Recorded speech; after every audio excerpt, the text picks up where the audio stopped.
What's up everyone, and welcome to today's build tip video where I'm going to cover Loctite 9460 Hysol Epoxy, this cotton flock stuff and how to mix it in, and how to avoid this from happening and save money. This is definitely done for. So stick around. If this is your first time here, please give the video a thumbs up and subscribe if you haven't already. There's lots more content to come. So with that said, let's get started.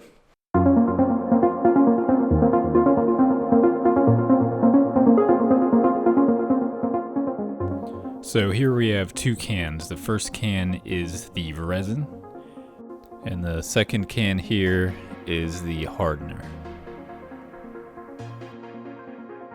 And as always, whenever you're dealing with chemicals, be sure to read all the warning labels and follow any safety guidelines. Now you're going to want a scale with a tare function, and what that allows you to do is zero out the weight of the mixing cup.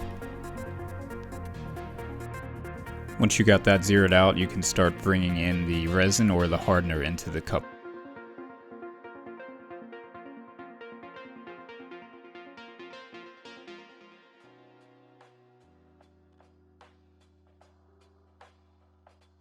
Once you got some in there, you want to throw it on the scale and see how much it weighs. And as you can see here, I have about 30 grams of hardener in the mixing cup right now.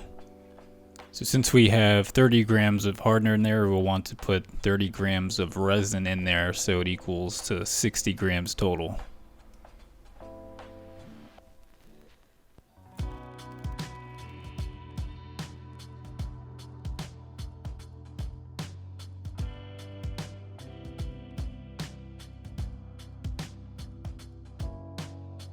And there we are at 60 grams, therefore a 50-50 mix of both the resin and the hardener now.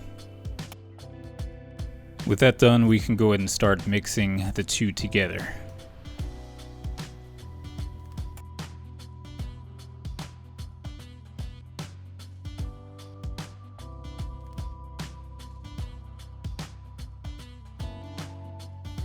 And you want to just keep on mixing until there's no more streaks of white or black, and then all you have is this gray paste.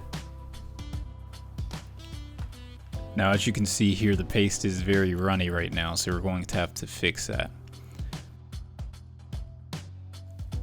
To fix that and thicken up the paste, we'll be using this cotton fiber mix called Cotton Flocks.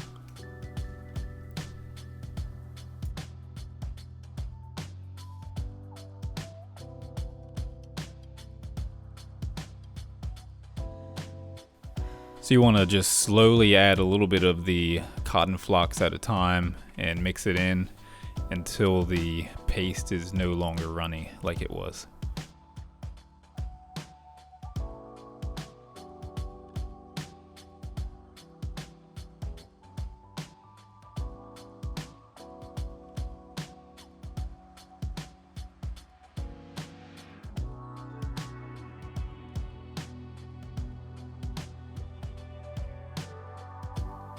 So that's almost where we want it, but not quite there yet. So you want to just keep adding more of the cotton flocks until it's not dripping like this.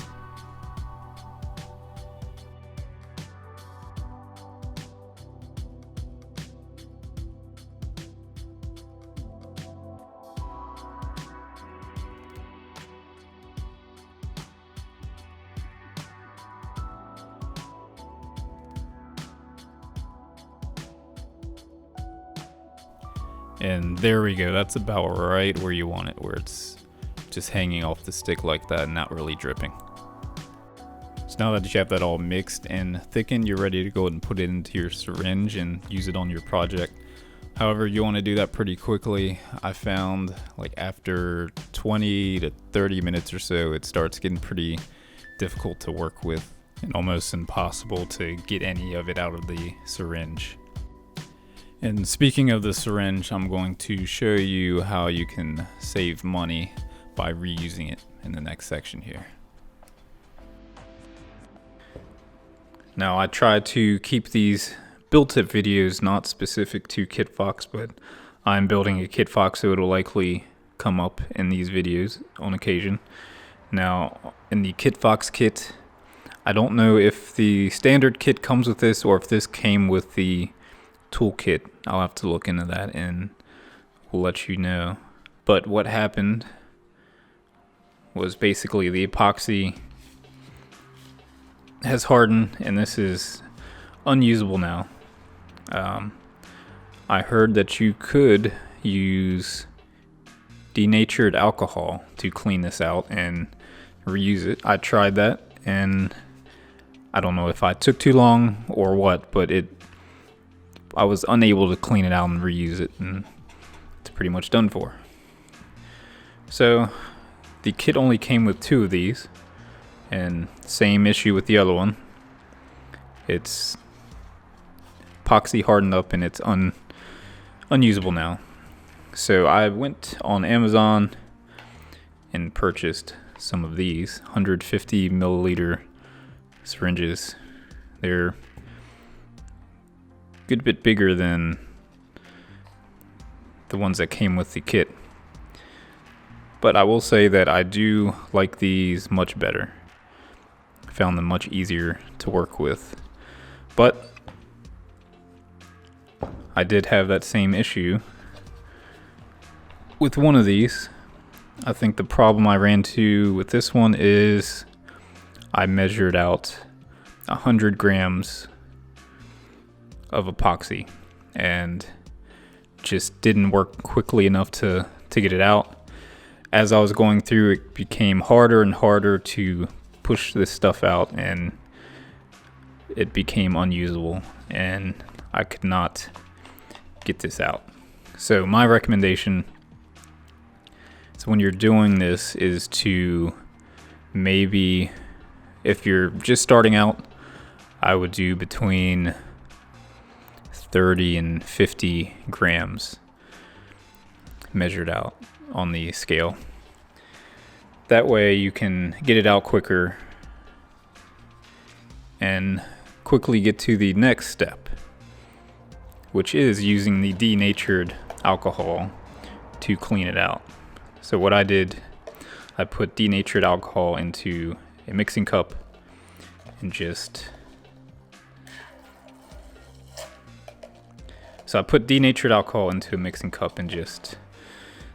sucked it into it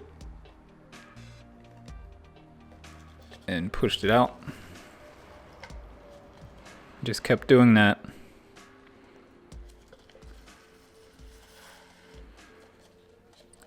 In addition to that, I completely took it out and used a rag to clean out the inside. So there you can see it's much better now, and probably reusable as is, but I'm gonna grab the rag and clean up inside a little bit.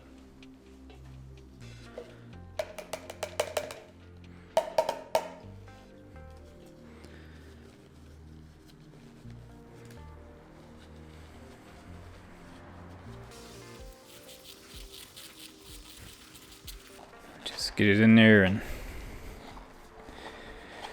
get it nice and clean. So it's pretty good. There's still some junk in there.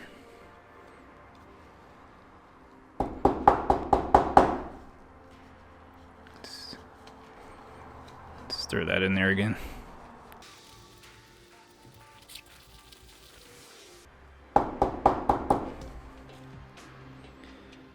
So there we go. That's pretty much good as new. There's still,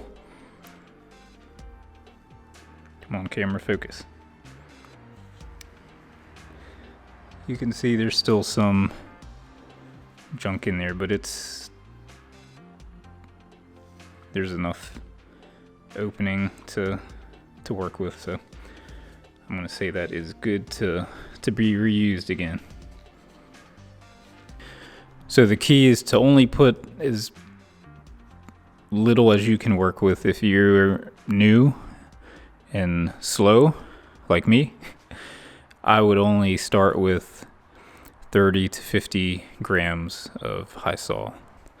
Throw it in and then then work as quick as you can. So that does it for today's build tip video. I hope you found it useful, and hopefully you can save some money on syringes by being able to reuse them. If you liked the video, give it a thumbs up and be sure to subscribe if you haven't already. Thank you and have a good one.